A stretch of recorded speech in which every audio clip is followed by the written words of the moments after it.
If you don't do politics, politics will do you. Two civil rights organizations convene in Las Vegas and stress the significance of this year's election. That's this week on Nevada Week.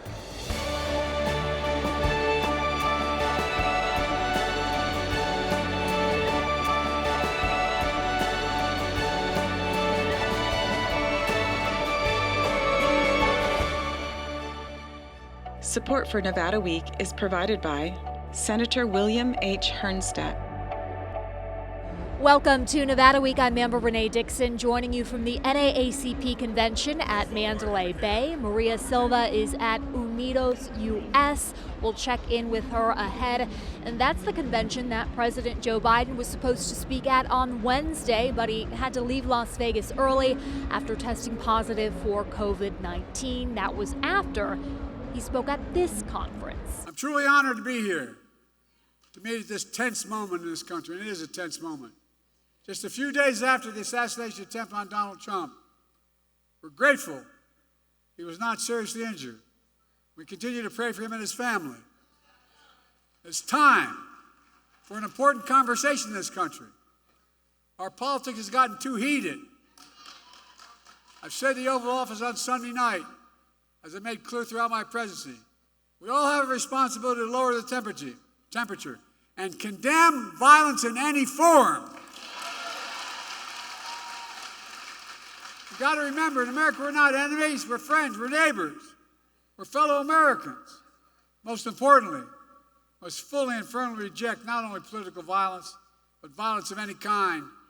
Period. No exception. Despite the president testing positive for COVID-19 and having interacted with several leaders here at the NAACP convention, this gala that I'm at right now as we tape this, which caps off this convention, went off as planned. It's a testament to how far we've come from the early days of COVID. That's according to Derrick Johnson. He's the president of the NAACP, and I got to sit down and speak with him about several topics, including Henry Louis Gates Jr. of the show Finding Your Roots on PBS being awarded the Spingarn Medal. All right, so it's the night of the gala, and just a few hours ago, you learned that President Joe Biden has tested positive for COVID after having spoken at this very convention a day ago. What have the last few hours been like for you? Well, it's important to recognize how far we have come in managing COVID. There was a time where everybody would have been in panic, everything would have shut down. But now, because we have realized that the COVID virus is very similar to the flu, people are cautious, but they're not in a panic. Until we heard about it, we've taken the precautionary measures, we've had people that came into contact to take the test, but things move forward. And I think that's how society has began to adjust to the reality of COVID. Now, the national response to COVID initially was something you brought a lot of light to. What do you think has changed as a result of you doing that? And will you remind our viewers, or for our viewers who do not understand, what was the impact of COVID on people of color? Well, you think about in 2020, when we all was paralyzed because we had this virus and no one could understand and know what to think about it, we also see the weakness in the delivery of the healthcare system, particularly for African Americans, Latino community, and poor communities, that the access to healthcare was a true barrier, and many individuals' lives could have been saved had we simply had a delivery system that was more inclusive of all citizens and not something that was so privatized or exclusive, only those with high needs had access to it. We've come a long way, and we also recognize what the virus can do and what it won't do and how we need to take precautions. But, 4 years was a journey for the African American community, for society and the medical community to understand that we have a lot of work through public policy to provide access to health care for all of our citizens. And it's public health. Public health is important. I mean, it's not just going to the doctor, emergency room, or clinic. It's having the knowledge and educating people on what precautionary measures we could do to prevent outbreaks. What are some of the things we need to do to improve the quality of communities? And how do we just improve the delivery of the healthcare system as a whole? Different topic. I was looking at the NAACP Twitter today. What is going on with the NAACP and, X formerly known as Twitter. You know, social media platforms are super spreaders of information. And unfortunately, some of the information promotes both disinformation and misinformation. And we have to be careful on how those platforms are regulated. And when you have platforms that are not accountable to anything, anyone, any systems, it can really cause harm. You know, you think about a few years ago, there was individuals who was being recruited on social media, radicalized, and carrying out harm. In 1 week's time, we've seen the Latino community get attacked in El Paso, Texas, with a mass shooting at a Walmart. A few days later, the African-American community get attacked at a Kroger in Louisville, Kentucky. And the very next day, a Jewish synagogue get attacked. All mass shootings, and the common denominators were the individuals were recruited, radicalized, and carried out those acts as a result of social media platforms. And what I'm talking about specifically is a post from today responding to Elon Musk, the owner of X, saying that there have been requests to remove content that is related to the left. And the NAACP tweeted back, "Is that so, Elon Musk? We have found that we have not been able to publish some of our content." Am I right? That's absolutely correct. But it goes to when you have a platform that's not regulated. Social media platforms are almost like public utilities. And if there are no guardrails, you can have a single individual, whether it's a social media influencer or Elon Musk, to leverage that platform to give unfair advantages around points of view. Freedom of speech is okay unless you scream fire in a theater, which could cause harm. Platforms represent a true nature of freedom, but there has to be some guardrails. And if you have an owner of a platform as powerful, of what formerly known as Twitter, what can happen is you give deference to one point of view and you remove content from another point of view, and that's not healthy in the public discourse or in the debate. Under your leadership in 2018, there was the Log Out Facebook campaign, and that was in response to reports that Black people were being targeted by Russian hackers in order to influence the 2016 election. 8 years later, another big election ahead of us. Has anything changed? It's accelerated. You know, anytime we know that there's a foreign threat trying to influence our electoral system or public policy or public perceptions, we should all be alarmed. It's an issue of national security. And it wasn't a belief that they were doing it. It was proven that they were doing it. It was Russia, it was Iran, it was China, and it was others simply trying to influence the outcome of the elections to give themselves an advantage in a geo-global world. We should not allow that to happen as a nation, particularly when they are targeting historic divisions within this country based on race or based on gender or based on sexual identity. That's dangerous, and it can cause this country to unravel. Tonight you will be honoring Henry Louis Gates Jr. with the prestigious Spingarn Medal, the highest honor that the NAACP gives. You have said that his impact on the Black community has been profound, and so I wonder, when you think about that impact, what's the first thing that comes to mind? Truth teller. He's a historian. He's been able to weave together American history from a Black perspective. Black history is American history. And so he's able to weave it together to show all of the contributions that have come forward to make this society what it is today. He's a truth teller, and we need more people like him to be willing to really dig deep and separate what's facts from fiction and show our story, the American story, is inclusive of many voices, many perspectives, and many communities. To say that I am deeply, deeply appreciative would be an understatement.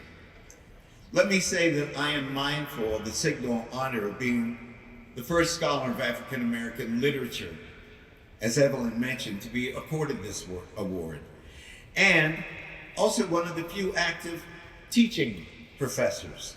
My goal, ladies and gentlemen, is nothing less than for every African American to be able to trace their family tree and to find their ethnic origins back in the motherland. And I'm determined to use all of the resources at my disposal to achieve this historic goal. Even as we explore the history of our own people, we must remember that we all ultimately are connected. As Dr. Benjamin Mays, the spiritual mentor of Dr. King, once declaimed, and I quote, "The destiny of each man is tied up with the destiny of another. We are so interlaced," he continued, "and so interwoven that what affects one touches all. We are all bound together," Benjamin Mays said, "in one great humanity," unquote. So if he's a truth teller, let me run a couple of things by you that he has said. He has said anti-Black racism and anti-Semitism are rooted in economic insecurity. And so if we can address the cause of economic insecurity, we can begin to address the cause of anti-Semitism and anti-Black racism. What do you think of that? Absolutely correlation. When you see in this country historically, when there's economic insecurity, you see the rise of hate targeting communities, because people we're looking for someone to blame. What group? They took this from me. The scarcity mentality kind of emerged out of that. And so there is a direct correlation. When there's economic security and people feel good about the economy and the price of bread or the price of things, you see there's a lessening of racial hate, whether it's targeted towards the Jewish community, the Black community, the Latino community, or towards women. So we have, as a nation, we need to educate and allay people's fears, so we're not fighting against one another during hard times. We're fighting with and for one another to get through hard times. So is there any logic in thinking if I'm an American voter concerned about racism, perhaps I should be voting for the candidates that I think are best suited to improve the economy? I think there's a package, right? Racism has long been a tool used to get people to act outside of their interests. It's almost distracted people over here with the questions of race and otherness, so you can change tax policy over here. So it becomes a tool, a distraction to further an economic agenda. And those economic agendas can go in two directions primarily. One that feed corporate interests and individual greed and wealth, and one that support a healthy environment and the common good. And there's a lot of things in between. So understanding that race is a tool, when you look at candidates on the ballot, what is the future we would like to have? Is it more reflective of the diversity and the richness of this country, or is it something where we're trying to go back to 1930 where it was very limited? Mr. Gates is also adamantly opposed to ideological bullying, in particular when someone is telling a Black person how to be Black. And I wonder what you think when you hear political leaders from both sides of the aisle saying to Black voters, if you don't vote for such and such candidate, you're not Black. That's foolish to say the least, right? We're not a monolith. The African American community, we like country music and we like jazz. We love to go to the rodeo, and we also love to go to NASCAR. There isn't a Black way to be. It is the reality of who we are. We influence society as we consume societal influences. So there is no way to be Black. Last thing, what are your hopes for the NAACP members who have come to this convention, gone through it? What impact do you hope it'll have on them as they head home? They're more equipped going home to be the leaders in their communities that they came here as. This is our opportunity for our leaders across the country in 47 states to get rejuvenated, to learn policy issues and talk about strategies to ensure that not only that this democracy works, that public policy represent the needs and interests of the communities that we represent. And that's really important. We want to make sure that every child is afforded a quality education. We want to make sure that when we go to the ballot box, you can cast an effective ballot, meaning you cast it and it actually counts. We want to make sure that children are not hungry and our elderly are taken care of. The health of any society is measured by three things. How well are we preparing our young people for a future? Do we take care of the elder in their lean years, and do we protect the rights of the disadvantaged? However we describe the disadvantaged, that's a healthy society. We want our leaders to go home and fight for a healthy society. Derrick Johnson, President and CEO of the NAACP, thank you for joining Nevada Week. Thank you. The 2024 election was, of course, a focal point of this convention, so much so that the NAACP got to Las Vegas a week early and held a 3-day civic engagement boot camp for its state leaders from across the country, teaching them the latest strategies in voter engagement. We gotta keep the main thing the main thing. The main thing, says Karen Boykin-Towns, is mobilizing 13.5 million black voters across 12 priority states, including Nevada.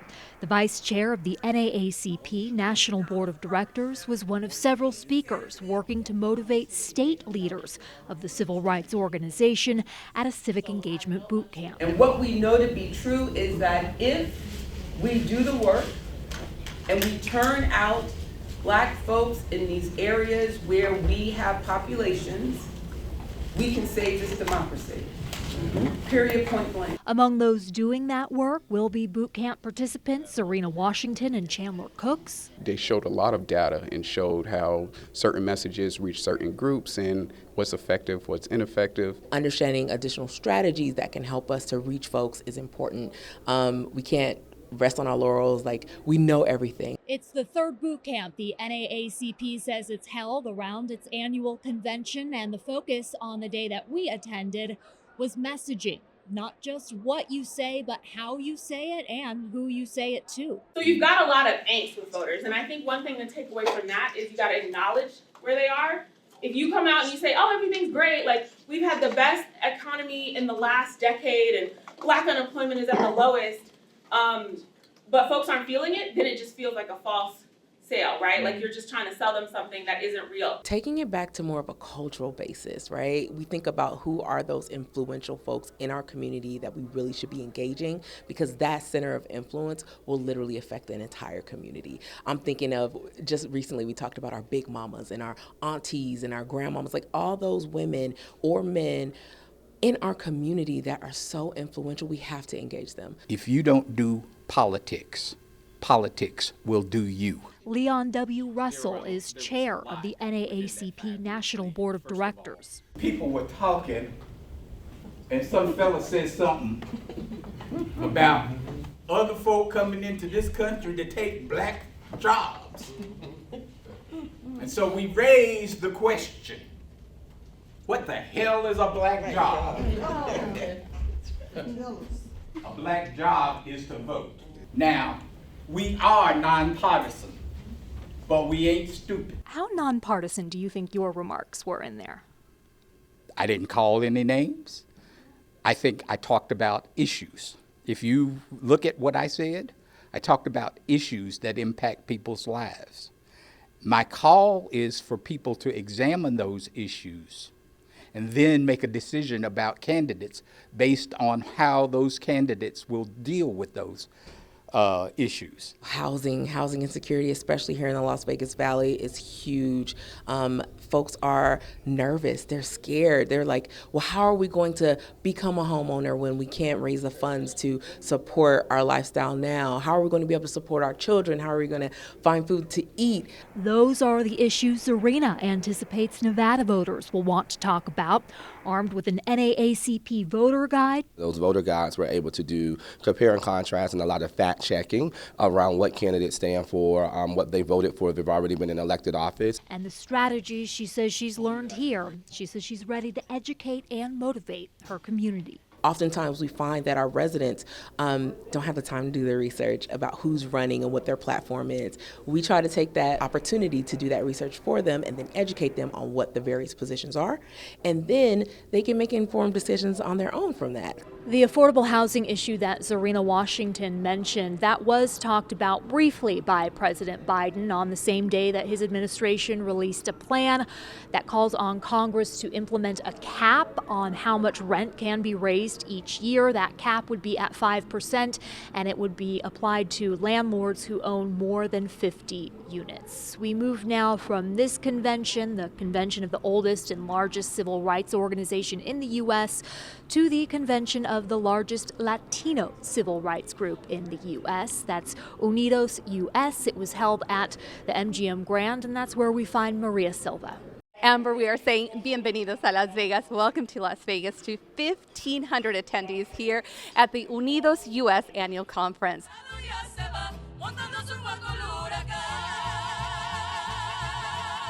Es nuestro momento. Our time is now. Our time is now. That's the theme of this year's conference. UnidosUS, the largest Latino civil rights and advocacy organization, has been around for 56 years. And Janet Murguía has served as president and CEO for nearly 20 of those years. Our hope for our participants in this year's conference as they attend and as they go back to their communities is that they will be informed and inspired not only to participate in this upcoming presidential election, but in every election. The Latino vote once again sought after and crucial in this election, especially in swing states like Nevada. Polls conducted by UnidosUS revealed the pressing issues important to Latino voters. Latino voters care a lot about the economy. They want to make sure that jobs are plentiful and able to have strong wages. We also want to make sure that someone's going to address inflation. They feel a little stuck by the way that it has been moving forward. So we care about the economy, but we also care about housing. Access to housing, affordable housing, and even to have that dream of home ownership is something Latino voters care deeply about. So addressing those issues is going to be a very top priority for Latino voters. And of course, the continued access to health care so that folks don't have to worry about the prices and insurance. So those are all top tier issues. Immigration is still an important issue for our community. These important issues discussed in detail during the three-day conference. Day one of the conference kicked off with guest speakers including Secretary Javier Becerra, the first Latino to serve as Secretary of Health and Human Services. My dad used to tell me, mijo, si me puedo levantar en la mañana a ir a trabajar, es un buen día.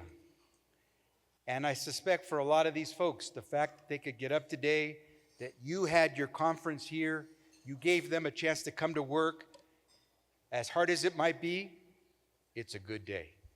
It's a good day. And Nevada lawmakers, Congressman Stephen Horsford and Secretary of State Cisco Aguilar. The Latino vote is strong in Nevada. Nevada is a battleground state, and we know 30% of our community is Latino. And you look at the makeup of our public education system, when 56% of the students are Latino, that's the future of Nevada. And to be able to have UnidosUS here with us is a very important statement about our future as a state. Secretary Aguilar also taking part in the Latino Power en Acción Defending Our Democracy panel, alongside his cousin, Arizona's Secretary of State, Adrian Fontes. Encourage people to vote early. It's just better for the whole system. 1 in 5 people registered to vote are Latino. However, only 50% of that 1 in 5 turn out.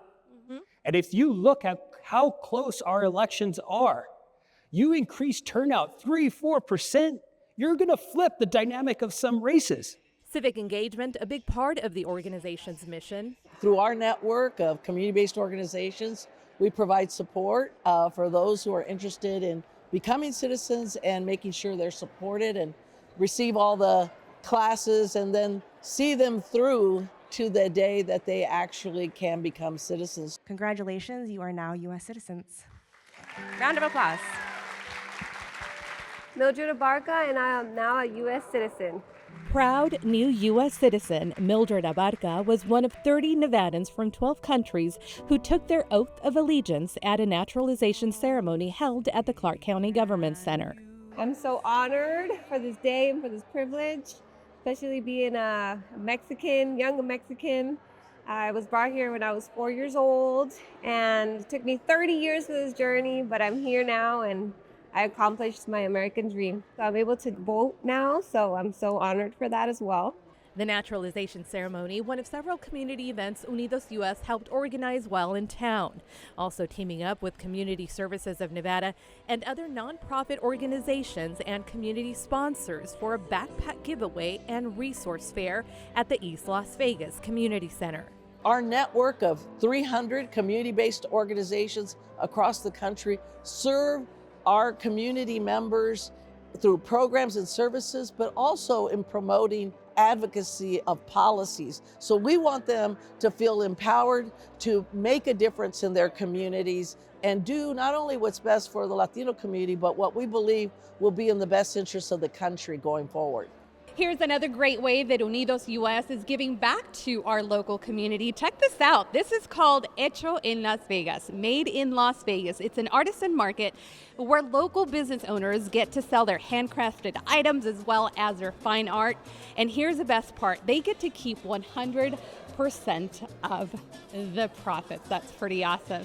So Amber, I think I'm going to go do a little shopping here and support our local small business owners. Sending it back to you at Mandalay Bay. Hasta luego.